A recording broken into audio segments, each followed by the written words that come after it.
आज हम सब लोग 26 पार्टियां बेंगलोर में यहाँ पे एकत्रित हुए। ये दूसरी मीटिंग थी। पटना में 16 पार्टियां इकट्ठी हुई थी, तो ये अच्छी बात है कि कुनबा बढ़ रहा है। आज से 9 साल पहले इस देश के लोगों ने नरेंद्र मोदी जी को भारी बहुमत देके जिताया था। इन 9 साल के अंदर उनके पास मौका था, वो देश के लिए बहुत कुछ कर सकते थे, लेकिन इन 9 सालों में उन्होंने एक भी सेक्टर ऐसा नहीं है जिसमें हम कह सकें कि तरक्की हुई है। हर सेक्टर को बर्बाद करने में उन्होंने कोई कसर नहीं छोड़ी। सबसे बेस्ट तो है आप सेकंड क्लास की रेलवे की टिकट लेके किसी भी ट्रेन में चढ़ जाइए, आपको पता चल जाएगा कि आज से 4-5 साल पहले रेलवे ठीक ठाक चला करती थी। आज पूरी बर्बाद कर दिया इन लोगों ने रेलवे।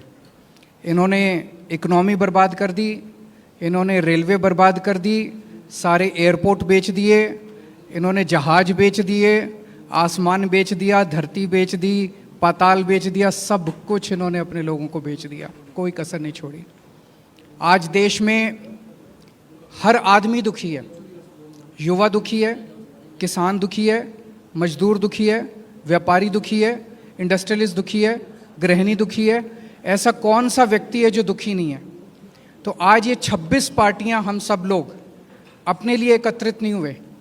हम देश को एक तरफ बचाना है, जिस तरह से पूरे देश के अंदर नफरत फैलाई जा रही है उससे बचाना है, और दूसरी तरफ एक नए भारत का सपना लेके हम सब लोग इकट्ठे हुए हैं, जिसमें हर युवा को रोज़गार मिलना चाहिए, हर गरीब बच्चे को अच्छी शिक्षा मिलनी चाहिए, हर बीमार आदमी को अच्छा इलाज मिलना चाहिए। ये सपना लेके हम सब लोग इकट्ठे हुए हैं, जहाँ पे ऐसा भारत होगा जहाँ सब सुख शांति होगी, प्यार मोहब्बत होगी और देश तरक्की करेगा, ना कि देश के संसाधन जो हैं कुछ लोगों के लिए, चंद लोगों के लिए लुटाए जाएंगे। आज बहुत अच्छा डिस्कशन हुआ।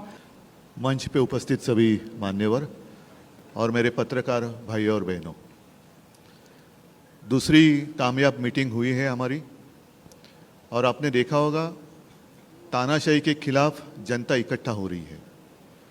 खरगे साहब, आपने तो हमारे अलायंस का नाम बता दिया, लेकिन मैं तो इंडिया, भारत, जिसके लिए हम लड़ रहे हैं उसी को लेके हम आगे जाएंगे। इसीलिए तो हम इकट्ठा आए हैं।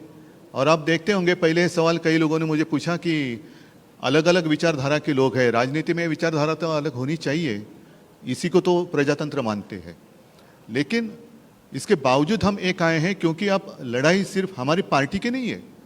कुछ लोगों को ऐसे लग रहा है कि परिवार के लिए लड़ाई लड़ रहे हैं। हाँ, देश हमारा परिवार है और इस परिवार के लिए हम लड़ रहे हैं। देश ही हमारा परिवार है, तो इस परिवार को हमें बचाना है।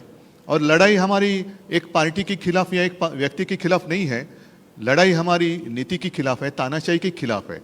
और जैसे एक ज़माने में आज़ादी की लड़ाई हुई थी, तो अब आज़ादी खतरे में आई है। तो इस आज़ादी के लिए हम सब इकट्ठा आए हैं और पक्का भरोसा है कि हम कामयाब रहेंगे, हो जाएंगे। और देश के जनता के मन में एक डर है कि अब क्या होगा, तो हम इतना उनको एक एहसास दिलाना चाहते हैं, कि विश्वास दिलाना चाहते हैं, डरो मत, हम है। जैसे एक वो पिक्चर आया था, मैं हूं ना, वैसे हम है ना। आप क्यों डरते हो? चिंता मत करो। एक व्यक्ति या एक पार्टी मतलब देश नहीं हो सकता, पूरे देश की जनता मतलब देश है, और देश की जनता अब इंडिया और भारत बनकर सामने आएगी। अपने देश को हम सुरक्षित रखेंगे। और 2 मीटिंग हुई है, आज की मीटिंग काफ़ी कामयाब रही। मैं खरगे साहब, आपको, शिव कुमार जी, सबको धन्यवाद देना चाहता हूँ, मुख्यमंत्री जी को देना चाहता हूँ। बहुत ही अच्छी मीटिंग हुई। और अगली मीटिंग हम महाराष्ट्र में करेंगे, मुंबई में करेंगे। तारीख तो हम तय करेंगे ही, लेकिन अगली मीटिंग हम मुंबई में करेंगे। सबको धन्यवाद देना चाहता हूँ। यह हमारी दूसरी बैठक है और बहुत प्रोडक्टिव काम हुआ आज, बहुत स्मूथली काम हुआ। लड़ाई बीजेपी की विचारधारा, उनकी सोच के खिलाफ है। वो देश पर आक्रमण कर रहे हैं, बेरोजगारी फैल रही है, देश का पूरा धन चुने हुए लोगों के हाथ में जा रहा है। और इसलिए जब हम डिस्कशन कर रहे थे, हमने अपने आप से सवाल पूछा, लड़ाई किसके बीच में है? ये लड़ाई ऑपोजिशन और बीजेपी के बीच में लड़ाई नहीं है। देश की आवाज को दबाया और कुचला जा रहा है। ये देश की आवाज के लिए लड़ाई है और इसीलिए